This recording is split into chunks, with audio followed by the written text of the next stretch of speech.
Scene 73 short 4 take 1 action. ফুলে যদি এতই কাটা গোলাপটা তুই তুললি কেন? প্রেমে যদি এতই ব্যথা সেই প্রেমে তুই ভুললি কেন?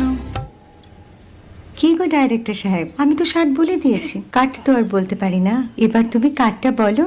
Got it. Excellent shot, excellent. অদ্ভুত। ম্যাডাম আপনার সাথে একজন দেখা করতে এসেছে। নমস্কার। নমস্কার। বসুন। আপনার জন্য আমি চেক বইটা নিয়ে এসেছি ম্যাডাম। কি যেন নাম আপনার ডিরেক্টর সাহেব? পিনাকি মুখোটি। মুখুটি বাবু, আমি ভুতুরিয়া বাবুর কাছ থেকে পরে চেক নিয়ে নেব। আচ্ছা। আগে আপনার বাঁধানো বইটা দিন, দেখি, পড়ি, ভাবি। হ্যাঁ, না মানে সেটা এখনো ঠিক তৈরি হয়নি। ও, তাহলে সেটা আগে ঠিক করুন ভাই, তারপর চেক টেক হবে। কিছু যদি মনে না করেন ম্যাডাম, আপনার হাতে, আরে এটা তো কুমারীর চরিত্র, ওই আংটিটা। ওই যে বললাম ভাইটি, আগে আপনার বইটি রেডি করে আনুন। ও হ্যাঁ, আপনি বোধহয় জানেন না যে মায়া কুমারী তার আংটি কখনোই খোলে না। সে কুমারীর পাটেও খোলে না, বেধবার পাটেও খোলে না।